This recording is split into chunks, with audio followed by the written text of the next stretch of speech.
Buenas, nuevamente Raúl Quintanilla, infectólogo del Hospital Clínico San Borja de Argarán, y continuando con el módulo de infectología, hoy día vamos a hablar sobre algunas infecciones en inmunocomprometidos, pero no dentro de la población VIH. Primero, quisiera hacer una pequeña diferencia en algunas definiciones que se pueden confundir, que pueden significar a veces lo mismo, pero no necesariamente son así. Primero tenemos la condición predisponente para tener una infección, que son ciertas situaciones que facilitan infecciones, como por ejemplo un paciente que tiene una solución de continuidad o un gran quemado que tiene predisposición a tener infecciones cutáneas. Los pacientes con patología respiratoria van a tener más neumonía. Pacientes que tienen alteración de conciencia por cualquier motivo van a tener más riesgo, por ejemplo, de infecciones pulmonales por respiración. Los pacientes sometidos por alguna cirugía tienen riesgo, obviamente, de una complicación infecciosa quirúrgica o de una infección específicamente del sitio quirúrgico. ¿Y para qué decir? Los pacientes que están con algún dispositivo invasivo, como sondas vesicales, catéter venoso central, con traqueostomía, con drenaje, que tienen riesgo de infecciones asociados a este dispositivo. Cosa un poquito más distinta es la inmunosupresión, que es aquella situación donde se pesquisa o se objetiva una falla de algún mecanismo específico de defensa, que puede ser fagocitosis, alteración del complemento, alteración de la unidad humoral, clásicamente anticuerpos, alteración de la unidad celular, mediada por linfocitos T. En este caso, además de tener riesgo de mayor infección, dependiendo la alteración inmunológica que tengan, tienen riesgo de infecciones o infecciones por algunos agentes específicos secundarios al defecto. Solamente para recordar, ¿cierto? Aquí tenemos dos tipos de clasificaciones de la inmunidad, ¿cierto? Al extremo izquierdo de la pantalla tenemos la inmunidad innata, que son mecanismos de defensa generales que actúan inmediatamente frente a cualquier agente que intenta atacarnos, ¿cierto? Y tenemos, por ejemplo, las barreras epiteliales, que son las mucosas de la piel, los fagocíticos, el complemento, las células natural killer que actúan inmediatamente y dentro de las primeras horas donde tenemos contacto con algún agente infeccioso. Y posteriormente, y en paralelo, empieza a empezar a actuar la inmunidad adaptativa, que clásicamente está dividida en linfocitos B, que están encargados por los anticuerpos, y los linfocitos T, que están principalmente encargados de la inmunidad celular y coordinar o dirigir, ¿cierto?, la inmunidad del punto de vista general, digamos. ¿Ya? Y eso empieza a actuar a lo largo de las horas y días, ¿cierto? En el otro extremo, ¿cierto? Tenemos una clasificación un poco más detallada, ¿cierto? Donde podemos ver el tipo de unidad de inmunidad dividido en inmunidad humoral, recuerdamente, sea mediada por tu cuerpo, la inmunidad celular, ¿cierto? Mediada por linfocitos T. Y vemos que para cada microorganismo está asociada una etapa o algún proceso de la inmunidad que está relacionado con su destrucción. Así tenemos, por ejemplo, los microorganismos extra y microorganismos extracelulares, ¿cierto? La respuesta que el cuerpo monta es a través de la inmunidad humoral, ¿cierto? A través, ¿cierto?, de los anticuerpos y los linfocitos B, sus principales efectores. Y por el contrario, ¿cierto?, todos los mecanismos que son fagocitados, ¿cierto?, por los macrófagos o los mecanismos intracelulares, ¿cierto?, que tienen su proceso, su desarrollo vital dentro de la célula del cuerpo, el mecanismo de respuesta que tenemos para atacarlo es la inmunidad mediada por células. Y ahí juegan un papel vital los linfocitos T y los linfocitos B. Por lo tanto, esto es un pequeño recuerdo, ¿cierto?, que van a tener que tener en cuenta cuando hablemos, ¿cierto?, de las distintas patologías o condiciones que alteran la inmunidad de nuestros pacientes. Si nosotros quisiéramos dividir en forma operativa, ¿cierto? Los tipos de inmunosupresión, tenemos la inmunosupresión congénita, que es un gran grupo de patologías que, como su nombre indica, están desde el nacimiento y que se manifiestan principalmente en edad temprana, en los niños o en adultos jóvenes, dependiendo de la gravedad de la inmunosupresión, en donde periódicamente o precozmente empiezan a producirse inmunosupresiones. Infecciones asociadas a la inmunosupresión. Y segundo, tenemos la inmunosupresión adquirida, donde están las infecciones, que pueden ser agudas o crónicas, ¿cierto? que pueden estar asociados a una inmunosupresión muchas veces transitoria, en el caso de las infecciones agudas, pero hay ciertas infecciones crónicas como el VIH, viruspatitis B, viruspatitis C, que determinan que esos pacientes que quedan con esta infección crónica a lo largo de su vida, ¿cierto?, sean considerados como una población inmunosuprimida porque están propensos a tener más infecciones. Un gran grupo de inmunosupresión adquirida corresponde a los secundarios de los fármacos, los más famosos son los secundarios de quimioterapia, corticoides, biológicos y una serie de fármacos catalogados como de la esfera reumatológica. Y hay una serie de enfermedades crónicas, ¿cierto?, que también se han asociado a inmunosupresión, como por ejemplo la población diabética, los pacientes con insuficiencia renal crónica en diálisis y los pacientes con daño hepático crónico avanzado de cualquier etiología. Recordar también este cuadro que para cada agente existe un proceso de los mecanismos de respuesta inmunológica que son los responsables, ¿cierto?, de su destrucción. Y uno tiene que conocerlos porque dependiendo qué tipo de inmunosupresión tenga, uno puede adelantarse o iniciar una terapia antibiótica empírica pensando cuál es el agente más probable que puede estar afectando. Por ejemplo, para todas las caucasas positivas, la fagocitosis juega un papel muy importante y la inmunidad humoral en particular es el responsable de la respuesta para toda una serie de microorganismos que se llaman capsulados, como el neumococo, el hemófilo influenza, el meningococo, que la respuesta a través de anticuerpos es la responsable de generar una protección. Y es por eso que existen vacunas que generan una respuesta a anticuerpos que se administran en poblaciones que tengan predisposición a tener estas infecciones, por ejemplo, los niños más pequeños, los adultos mayores y los pacientes inmunosuprimidos. Y así para cada agente podemos saber de antemano cuál es la inmunidad que sería responsable. Todo lo que son bacterias que tengan que ver con granulomas, ¿cierto? O intracelulares como tuberculosis, nocardia o listeria, la inmunidad celular en el fondo es la responsable. Y si nosotros sabemos que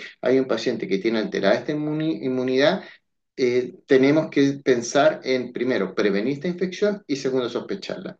También se repite lo mismo para los hongos, por ejemplo, cándida invasiva, ¿cierto? La fagocitosis es el factor más importante de protección. Cuando hablamos de una presentación específica de candidiasis, que es mucocutánea, la inmunidad celular es la que está involucrada. Y lo mismo de inmunidad celular para agentes específicos como criptococo, histoplasmosis y neumocistis. Y por eso, por ejemplo, los pacientes VIH, cuya inmunidad celular es una de las más afectadas, ¿cierto? Estos agentes oportunistas como criptococo, neumocistis, son los agentes más frecuentes de infecciones y sobre los cuales hay que iniciar algún tipo de profilaxis específica. Lo mismo se repite para la familia virus, ¿cierto? La familia herpes, ¿cierto? La inmunidad celular es la más importante y el resto de los virus como enterovirus, hepatitis B, la inmunidad humoral es la que es responsable de su protección. Y para parásitos, en general, uno puede hablar que la inmunidad celular era responsable de proteger. Tratando, ¿cierto?, de ir achicando, ¿cierto?, cómo enfrentar o específicamente cómo enfrentar cierta predisposición a infección, podemos saber, ¿cierto?, que dependiendo cierta patología, vamos a tener alguna alteración específica de la inmunosupresión. Por ejemplo, sabemos que para la fagocitosis, todas las condiciones que predispongan a neutropenia va a tener alterada esta vía de respuesta. Clásicamente las neutropenias congénitas, pero muy frecuente son las secundarias a droga, todo lo que es leucemia, quimioterapia, alcoholismo, ¿cierto? También la fagocitosis puede estar alterada por una quimiotaxis anormal, y hay condiciones como el alcoholismo, la diabetes, algunas patologías reumatológicas, infecciones crónicas, insuficiencia renal crónica, que puede determinar alteración de la quimiotaxis y alteración de la fagocitosis. Para complemento, existen patologías congénitas de déficit de factores de complemento, pero también hay ciertas situaciones que específicamente alteran esta vía, como la esplenectomía, la desnutrición y el lupus. Para la inmunidad celular, ¿cierto? Tenemos todo lo que es corticoides, patología reumatológicas o inmunológicas como el síndrome de Sézary, ¿cierto? Insuficiencia renal crónica, el uso de corticoides, fármacos como ciclofosfamida. Y por último, alteración de la inmunidad humoral. Tenemos la hipo o gamma globulinemia, que puede ser congénita o adquirida, pero ciertas condiciones que alteran la inmunidad humoral, como el mieloma y fármacos como la azatioprina. Por lo tanto, nosotros ya vamos conociendo cuál es la inmunidad que puede estar alterada en cierta patología o con ciertos fármacos o con cierta condición y podemos predisponer o podemos adelantarnos a cuál es el posible agente que está involucrado, por ejemplo, en una neumonía en un paciente que tiene una esplenectomía y que más encima no está vacunado. Dentro de las múltiples patologías de inmunosupresión que existen, hoy día vamos a conversar de aquellas más frecuentes y que probablemente estén más expuestos dentro de su desempeño como médico, ¿cierto? Lo primero es la neutropenia. Les dejo, ¿cierto? Esta guía, que la gran ventaja que está actualizada porque es del año 2023 y además está hecho por eh, médicos chilenos de la Sociedad Chilena de Infectología, en donde se desarrolló una guía para el manejo de las neutropenias febriles de adultos y de niños. ¿Cierto? ¿Qué saber específicamente la neutropenia secundaria a inmunosupresión por quimioterapia? Es que el defecto de inmunidad es la fagocitosis causada por una gran granulocitopenia, o sea, disminuye mucho el recuento absoluto de neutrófilos que pueden llegar hasta cero. Y además, otro fenómeno es el que se produce que predispone las infecciones y es uno de los factores más importantes del desarrollo de infección son la gran mucositis, muchas veces que se puede desarrollar por secundaria a la quimioterapia. Además, estos pacientes están asociados, aparte de la quimioterapia, a otros mecanismos, a otros fármacos de inmunosupresión, como por ejemplo corticoides. También existen algunas terapias biológicas que cada vez tienen más importancia en el manejo de la patología hematológica. Y además, estos pacientes son sometidos a mucho procedimiento invasivo, mucha hospitalización. Casi todos están con catéter venoso central para la administración de la quimioterapia, lo que le predispone a tener infecciones.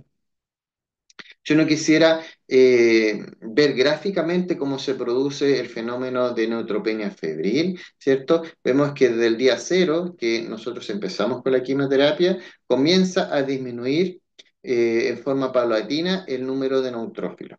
¿Cierto? Que puede llegar hasta cero y puede mantenerse, ¿cierto? Por mucho tiempo, dependiendo de la quimioterapia, o menos tiempo dependiendo de la quimioterapia, y en forma paulativa comienza a aumentar. El otro fenómeno, ¿cierto?, que ya lo adelantamos, el proceso de mucositis asociado a la quimioterapia. Por lo tanto, se produce una gran alteración de la primera barrera, ¿cierto?, de protección, que es la mucosa, y pueden producirse fenómenos de bacteremias transitorias a través, ¿cierto?, del aparato digestivo.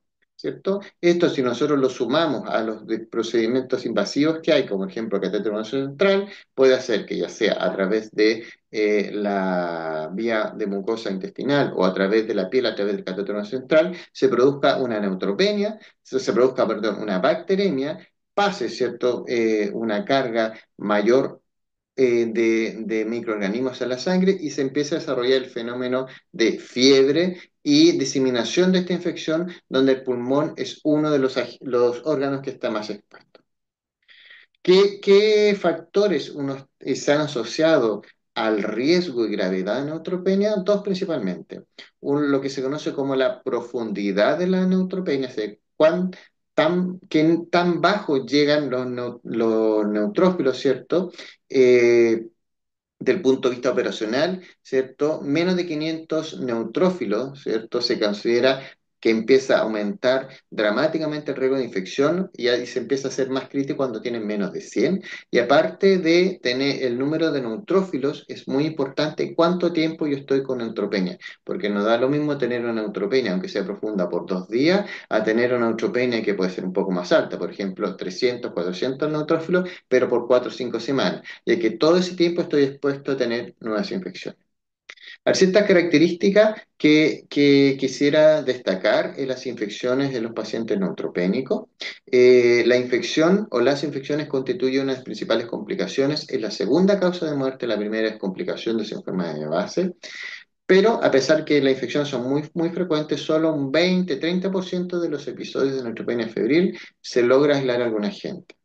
Muchos de estas infecciones, o más de lo que nos gustaría, son agentes multiresistentes, porque ya les adelantaba que estos pacientes frecuentemente se hospitalizan, ¿cierto? Para su quimioterapia, entran, van para hacerse procedimiento, ocupan antibióticos en forma frecuente y además están con al menos un dispositivo invasivo que es el catéter venoso central.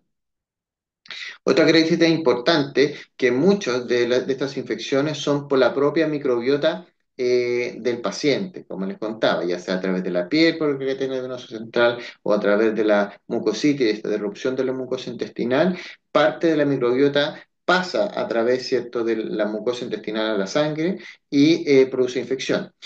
¿Por qué infecciones se producen infecciones resistentes, cierto? Si es la misma microbiota intestinal, porque el hecho de estar hospitalizado, de ocupar antibióticos muchas veces con profilaxis, selecciona, ¿cierto? Agentes multiresistentes que colonizan al paciente y en el momento de hacer una mucositis severa, pasan al torrente sanguíneo como agente multiresistente.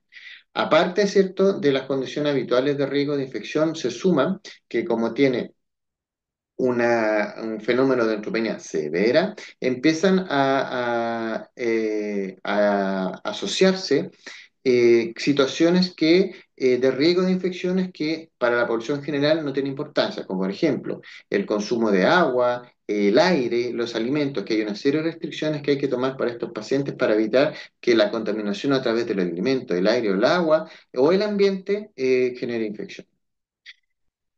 Si bien cierto, las infecciones cierto, en pacientes inmunosuprimidos son graves, en el caso de la neutropenia constituye una urgencia y se ha visto que la mortalidad disminuye o al revés, aumenta, ¿cierto? Si nosotros empezamos el antibiótico después de los 60 minutos. Se habla de la hora dorada, ¿cierto? Que hay que empezar los antibióticos para disminuir la mortalidad dentro de los primeros 60 minutos. Recordar que como no tienen neutrófilos, pueden tener una presentación atípica de infecciones comunes. Por ejemplo, una neumonía puede ser sin expectoración, no va a haber una condensación en el escáner o en la radiografía, ya que los pacientes no tienen neutrófilos para hacer la condensación. Por lo mismo, no tienen muchas veces, no tienen colecciones, tienen menos síntomas inflamatorios, ¿cierto? Solo el 50% se puede localizar la infección, muchas veces solamente bacteremia o solo fiebre. En el caso de infección urinaria, si es que existe, puede haber ausencia de piuria y leucocituria. Y el hemograma, que muchas veces nosotros lo utilizamos para apoyarnos en el diagnóstico de una infección, muchos de estos pacientes no sirve, porque como vemos el recuento de blanco muchas veces total son 500, 300 leucocitos totales, por lo tanto es imposible saber interpretar, ¿cierto?, un aumento de leucocitosis porque no lo vamos a tener. Y por último, ¿cierto? Aparte de los agentes comunes que están presentes en todos los pacientes que están hospitalizados, por ejemplo, se agregan una serie de infecciones oportunistas que hay que pensar dependiendo la gravedad y la duración de la neutropenia, como por ejemplo bacterias típicas, hongos y virus. Estos son publicaciones chilenas, ¿cierto? Uno es del año 2014, que es comandado por el equipo del doctor Ravaglati de la Universidad Católica de Chile, donde se siguió 130 pacientes con cáncer hematológico y se vio que en el seguimiento de observación, ¿cierto? Se vio que había 0,65 episodios de infecciones por 100 días de observación, siendo la leucemia aguda, que es principalmente la patología donde hacemos una mayor inmunosupresión, tiene mayor infección que el linfoma, que la inmunosupresión es un poquito menos severa. De todos los pacientes, tuvieron 63% de infecciones y nuevamente se recalca que solamente en el 36% se pudo identificar algún agente. El resto quedó como fiebre de origen desconocido. Hubo un 33% de hemocultivos positivos y en esta serie la gente más frecuente identificados fueron las cocáceas gram positivas. ¿cierto?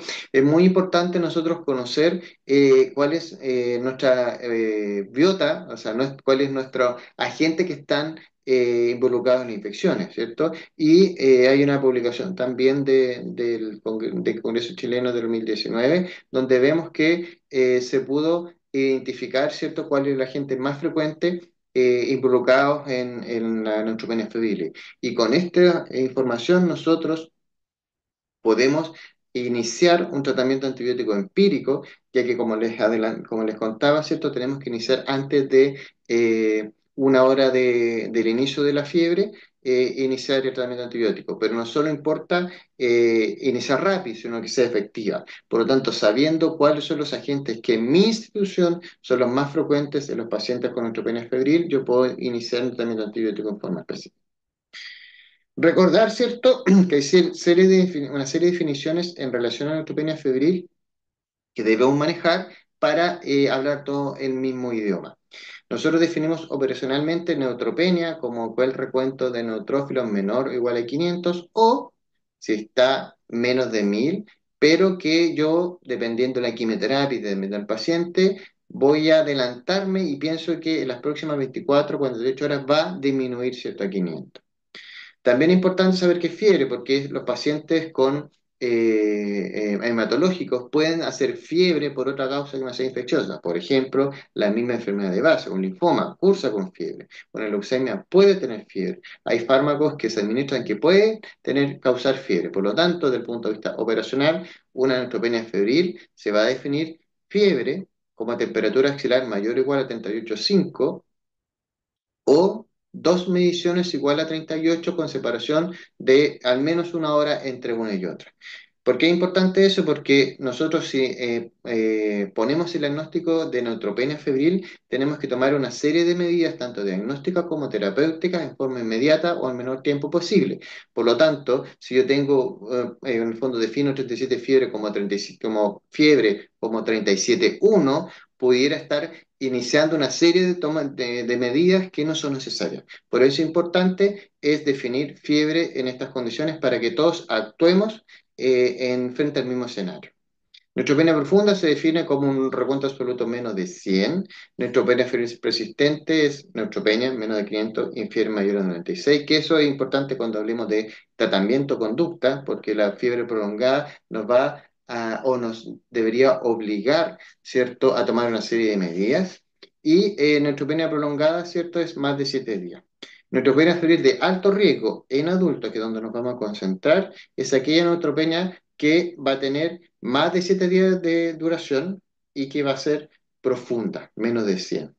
O que aparte de la neutropenia, ¿cierto? Que si no cumple los criterios de ser prolongada o que sea en el fondo muy profunda, se asocia a condiciones de gravedad como hipotensión, neumonía, dolor abdominal o compromiso de conciencia. Todas esas condiciones va a clasificar el paciente como una neutropenia febril de alto riesgo. Además, ¿cierto? Pues existen scores, ¿cierto? Que toman en cuenta condiciones clínicas del paciente, exámenes, ¿cierto? Y algunos datos que se pueden tomar al lado de la cama del paciente para darle un puntaje y definir si es o no de riesgo. ¿Y por qué es importante? Porque estoy hablando de riesgo, porque si yo catalogo de una neutropenia febril de alto riesgo, yo tengo la obligación de manejar a este paciente hospitalizado y iniciar tratamiento endovenoso a la brevedad. A diferencia de una neutropenia febril de bajo riesgo, que yo pudiera manejar el paciente en forma ambulatoria y a través de antibióticos vía oral. Tips, ¿cierto?, para el enfrentamiento de neutropenia febril.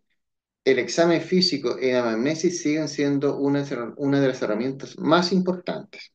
Si bien, ¿cierto?, el examen físico y la anamnesis hay que hacerlo en todos los pacientes, en el caso particular de la neutropenia febril hay que buscar dirigidamente y preguntar específicamente ciertas situaciones. Por ejemplo, saber que o recordar que hay poca respuesta inflamatoria, por lo tanto no voy a esperar, ¿cierto?, un absceso, no voy a esperar una gran celulitis en la piel, solamente puede ser, por ejemplo, dolor en un sitio en particular, y eso me tiene que hacer disparar la alarma. Examen físico exhaustivo, todos los días hay que examinar al paciente y hay que buscar mucositis, hay que buscar y preguntar específicamente del aparato respiratorio, tos, hemoptisis, síntomas respiratorios altos, sobre todo en periodo de invierno para buscar virus respiratorio.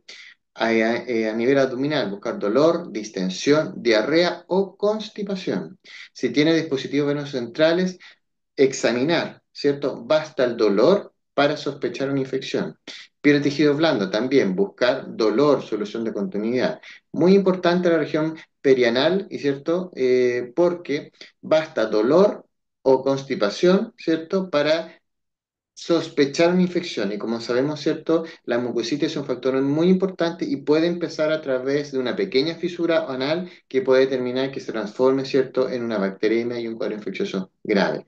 Siempre, ¿cierto? Siempre recordar que a pesar de que el examen físico incluye tacto rectal, en estos pacientes en particular no se debe hacer tacto rectal porque puede predisponer a una bacteriemia o traslacación en el fondo a través del tacto rectal. Y también es muy importante estar atento a cualquier signo de gravedad para trasladar al paciente a la unidad de paciente clínico en el momento precoz. ¿Cierto? Solamente mencionar que existen una serie de recomendaciones en cuanto a qué estudio hay que hacer en los pacientes con neutropenia febril, ¿cierto? Si tiene o no tiene catéter, ¿cierto? Cuándo iniciar antibiótico, cuándo tomar examen de orina, cuándo tomar radiografía de tórax.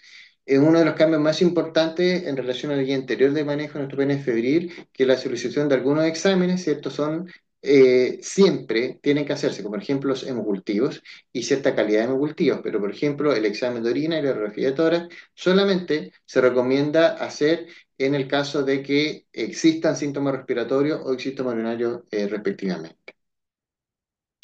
Nuevamente, ¿cierto? Hay recomendaciones para el uso de tratamiento antibiótico. Se recomienda un tipo especial de antibiótico, que son cefalosporina de cuarta generación, que cura pseudomonas. Y dependiendo, ¿cierto?, de las condiciones del paciente, si tiene o no tiene catéter, si yo estoy sospechando un foco cutáneo asociado al catéter, agregamos la cobertura para cocacia gram positivo, principalmente estafilococo aureus.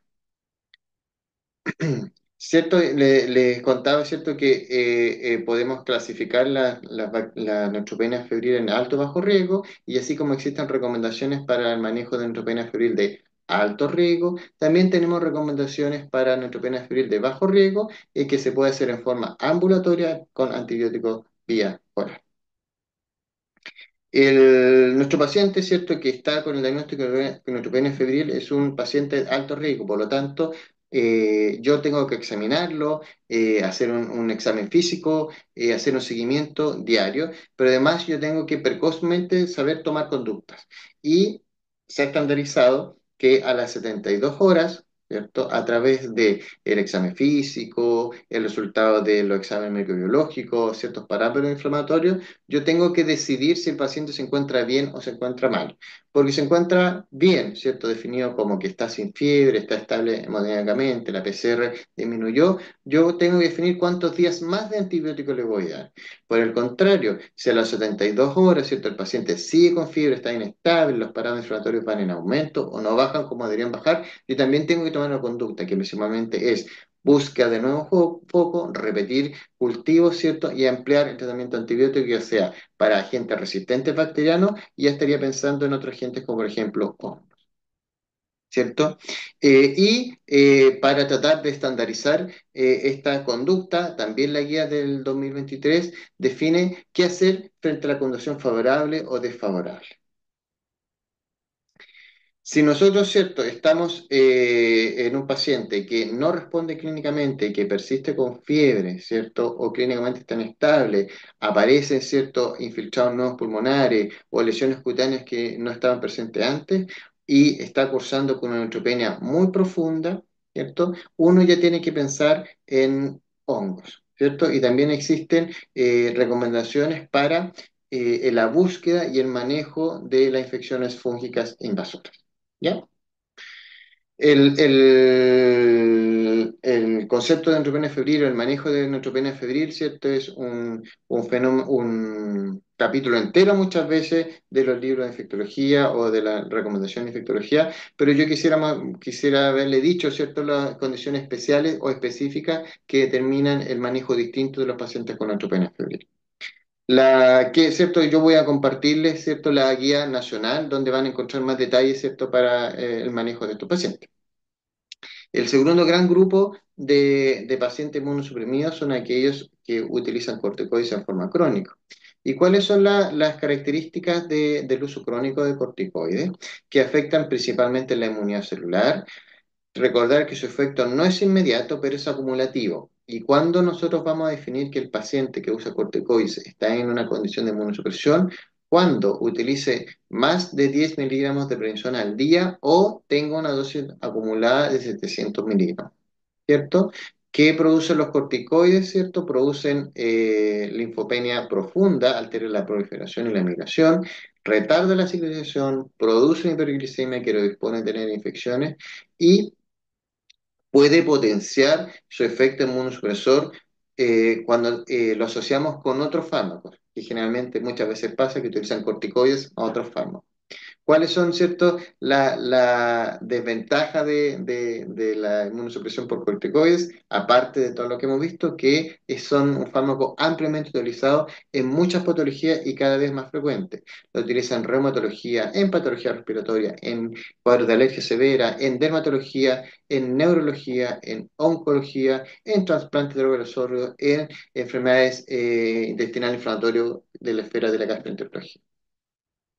¿Cierto? Al igual que, como hablamos en un principio, de las condiciones inmunosupresión versus agentes que causan infección, vemos que para los pacientes que usan corticoides del punto bacteriano existen ciertos agentes que son más frecuentes en ellos, como por ejemplo Staphylococcus aureus y Streptococcus.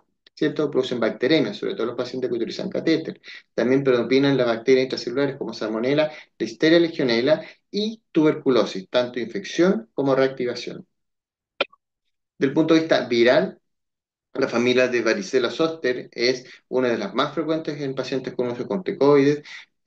Puede haber infecciones por virus herpes simples que tienen presentaciones sistémicas diseminadas y hay reactivación de hepatitis B y citomegalovirus. También hay riesgo de infección por hongo, candidiasis sistémica invasiva, infecciones por criptococo, neumonía por Pneumocystis jirovecii, cierto que es una de las más frecuentes, y también fenómenos más graves como aspergillus, mucormicosis e histoplasma. También parásitos, característicamente la reactivación de toxoplasmosis. ¿Cierto? Solamente para mostrarles, ¿cierto? Esto es una neumonía clásicamente por estafilococo, ¿cierto? Donde tenemos el gram, donde vemos gran cantidad de cocasa gram positiva y vemos una gran cavidad, ¿cierto? Muy invasiva, ¿cierto? Probablemente una organización cavitada que se asocia a estafilococo aureus. Reactivación de piroherpes zoster, ¿cierto? Candidiasis oral, neumonía por Neumocystitis jirovecii, ¿cierto? Todas estas condiciones, los pacientes que están con corticoides, uno las tiene que sospechar y en el caso, por ejemplo, de una neumonía, cubrir siempre el estreptococo o neumonía, que es el agente más frecuente, pero si hay un paciente que está con uso crónico de corticoides y tiene esta neumonía intersticial, ¿cierto? Que no es claramente condensante, siempre sospechar, tomar los exámenes necesarios para descartar o confirmar Pneumocystis jirovecii y tratar según corresponde, sobre todo si no está con profilaxis de cotrimoxazol por el uso crónico de corticoides. Terapias biológicas, ¿cierto? Las terapias biológicas han revolucionado el tratamiento de muchas enfermedades reumatológicas, oncológicas, neurológicas, gastroenterológicas, hematológicas.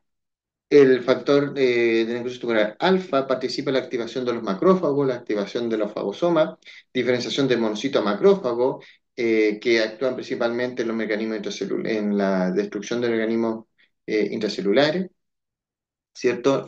Participa en la formación de granulomas y en la mantención de esta misma entidad, de los granulomas. Aumenta significativamente, aunque discretamente, el riesgo de infecciones graves con hospitalización por terapia endovenosa o deceso. Es decir, como el factor de necrosis tumoral alfa participa principalmente en una serie de mecanismos inmunológicos y nosotros ocupamos terapias que van en contra del factor TNF, vamos a tener más predicción de infección y mayor mortalidad. La familia, ¿cierto?, de anti-TNF cada vez mayor, ¿cierto? Aparecen constantemente nuevas moléculas que pueden ser humanizadas, ¿cierto? O pueden ser quiméricos a través de tu cuerpo monoclonales.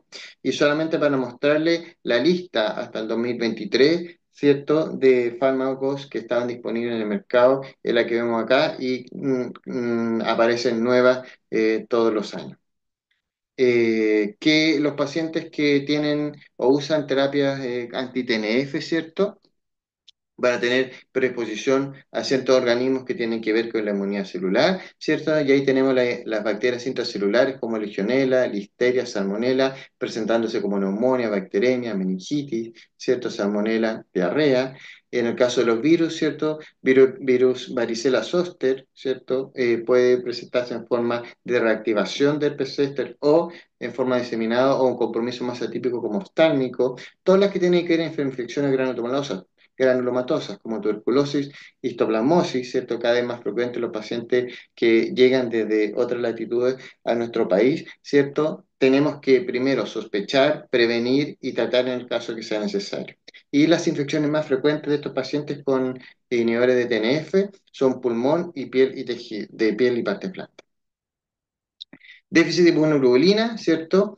En el caso de la población adulta no es lo más frecuente y principalmente se van a ver en población pediátrica, donde van a presentarse en forma congénita o combinada con defectos celulares.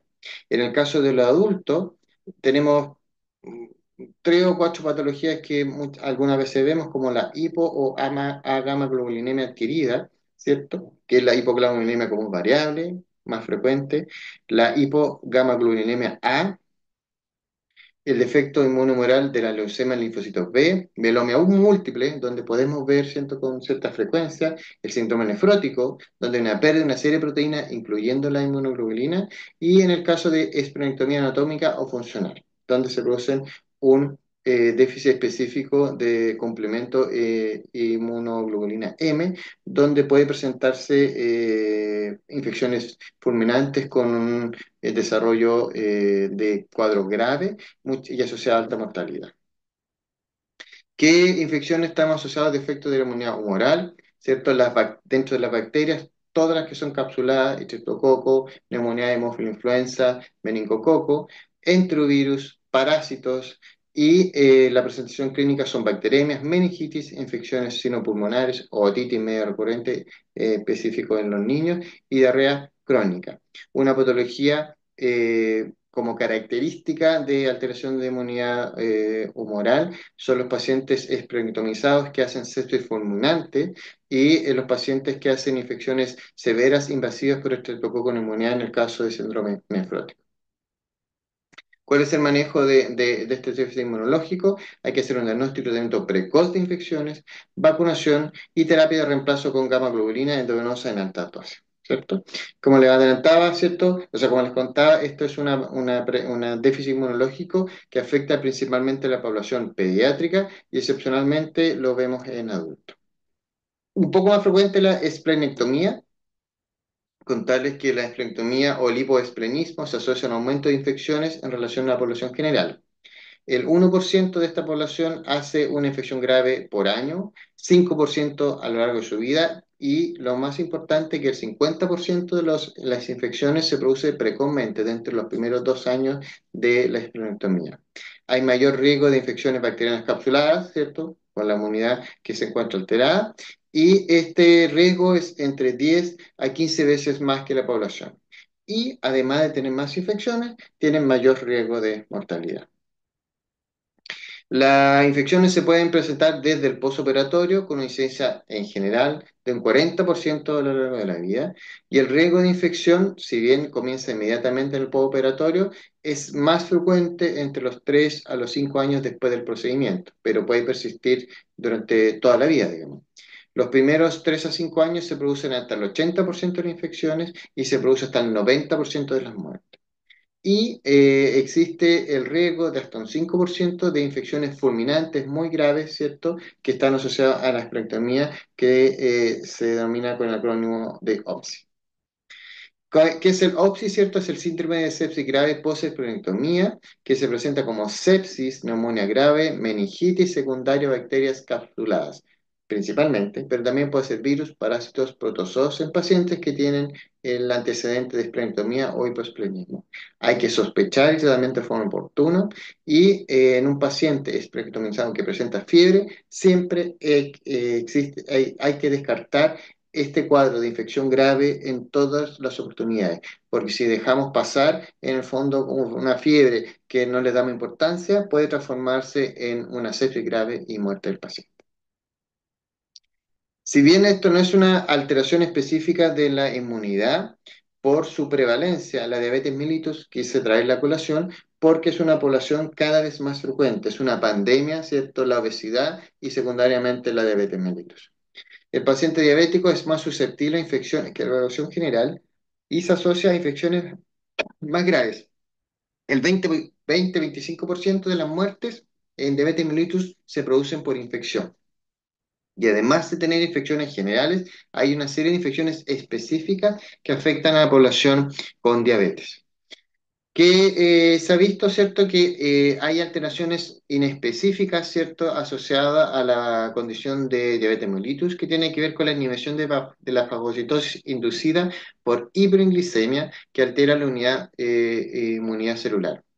Entonces, en estricto rigor, la diabetes per se no es el factor de riesgo para la inmunosupresión o alteración de de la inmunidad. El principal factor de riesgo es el mal control metabólico. El mal control metabólico, ¿cierto? Aparte de alterar la inmunidad, predispone a tener una serie de complicaciones crónicas que favorecen las infecciones, como por ejemplo neuropatía, ¿cierto? De extremidades, que puede predisponer a lesiones. Los pacientes no sienten, no les duele, por lo tanto se pueden quemar, ¿cierto? Se pueden hacer una serie de lesiones que va a ser una puerta de entrada para la infección de piel y parte blanda. También puede haber una alteración neurológica de la vejiga, ¿cierto? Y puede tener retención de orina, reflujo, ¿cierto? Infección urinaria, lo mismo a nivel intestinal. Y además, ¿cierto? Se altera todo lo que es la parte vascular, isquemia de extremidades, ¿cierto?, que favorece la infección, y también tenemos la nefropatía que puede llegar hasta falla renal, insuficiencia renal crónica en diálisis, y pasa, además de tener diabetes, a tener insuficiencia renal crónica en fase de hemodiálisis, y se agrega otro elemento más para inmunosupresión. Si bien, ¿cierto?, los pacientes diabéticos pueden tener infecciones comunes, ¿cierto?, que son más frecuentes de población general, pero son comunes a otras poblaciones como erisipela celulitis, candidiasis mucocutánea, fascitis necrotizante, síndrome de Fournier, hitoneumonía, existen cuadros específicos, ¿cierto?, de los pacientes con diabetes.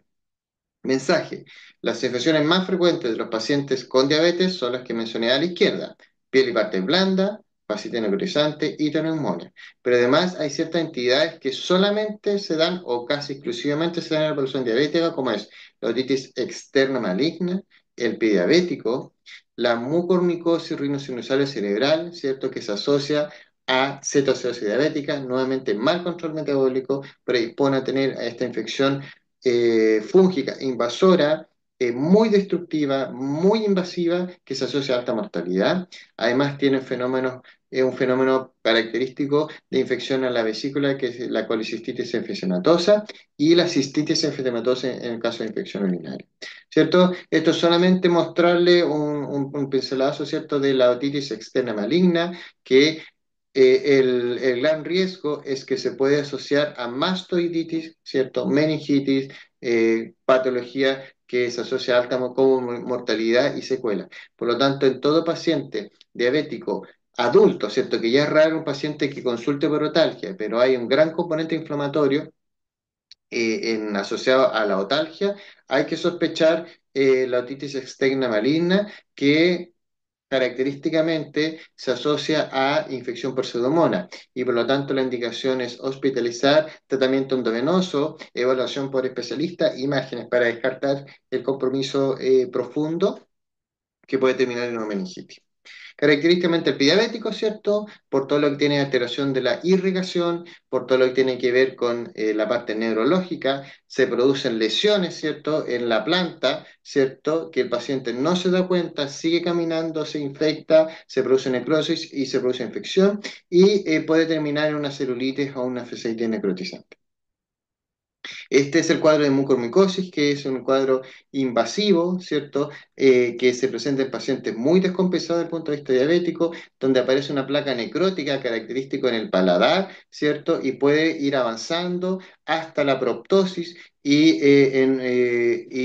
¿cómo se llama? Cuadros sépticos severos que determinan que el paciente, para salvar su vida, se tienen que hacer cirugías muy, muy mutilantes. Pueden llegar a la hemicarectomía, ¿cierto? Con un pronóstico vital muy malo y de punto de vista funcional también muy malo.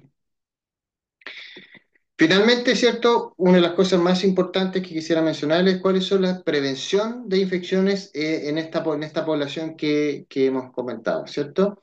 En el caso particular de los neutropénicos, ¿qué medidas nosotros como médicos generales, ¿cierto? Podemos o debemos saber que hay que tomar, ¿cierto? Empezando por la infraestructura, si es un paciente que va a estar con una inmunosupresión severa, con recuento absoluto de RAM muy bajo, tiene que estar en un box de elementos solo, con baño individual y tiene que tener un manejo especial del ambiente, principalmente filtros de alta eficiencia. Hay que siempre, ¿cierto?, atenderlos con precauciones estándar. La comida tiene que ser distinta a la población general, tiene que ser blanda, tiene que ser cocida, para que el paciente no, al masticar, ¿cierto?, no se produzca una gingivitis que pueda traducirse finalmente en una bacteriemia.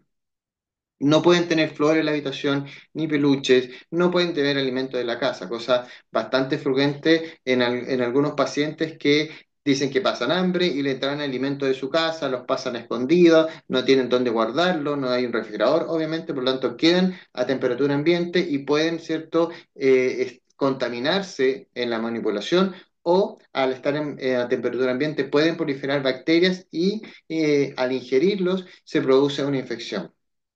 No se puede lavar los dientes, tienen que ocupar enjuatorios bucales porque el hecho de cepillarse los dientes se producen bacterias transitorias, que en este paciente particular sí puede tener importancia. Hay que evitar la constipación, ¿cierto? Pero no se pueden dar enemas rectales, solamente fluids orales, no hay que hacer tacto rectal, no hay que tomar la temperatura rectal, no hay que hacer tratamientos intramusculares porque predispone a complicaciones, ¿cierto? Tienen plaquetas muy bajas y además hay riesgo, ¿cierto?, de infecciones y no tomar cultivos de rutina. Para los casos de los pacientes que utilizan inhibidores de factor de necrosis tumoral, ¿cierto?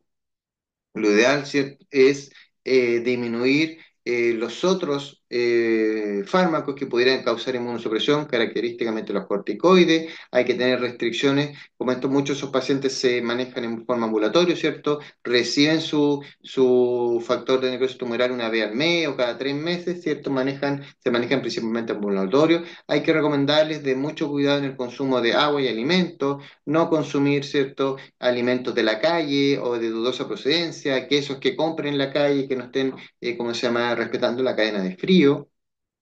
Hay que disminuir ciertas condiciones que predisponen a infecciones, como por ejemplo el tabaquismo, ¿cierto? Pacientes que trabajan atendiendo personas, ¿cierto? En periodo, ¿cierto?, de invierno, ocupar mascarilla, higiene de mano, ¿cierto? Y una cosa que se olvida muchas veces son las mascotas, ¿ya?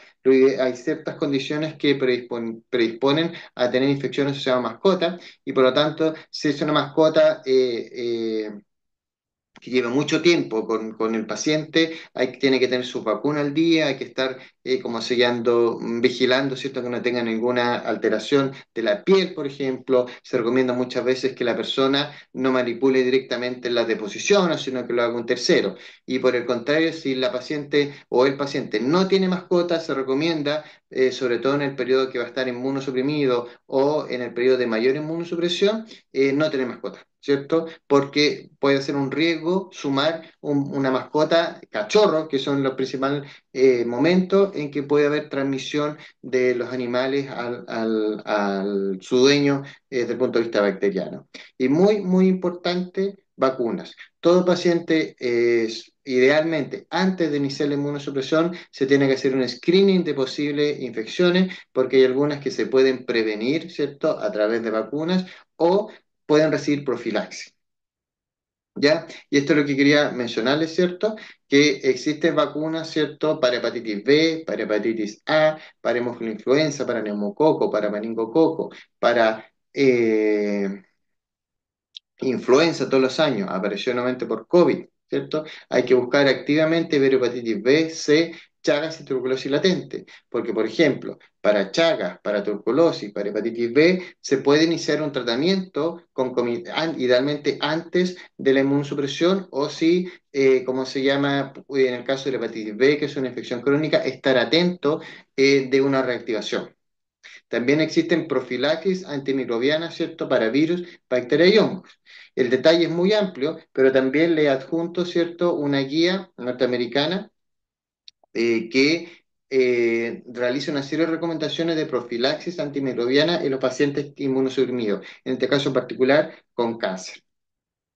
Por último, la población inmunosupresora cada vez es mayor, hay más quimioterapia y quimioterapias cada vez más inmunosupresoras, hay un aumento de la población trasplantada, no como quisiéramos, pero ha aumentado, ¿cierto?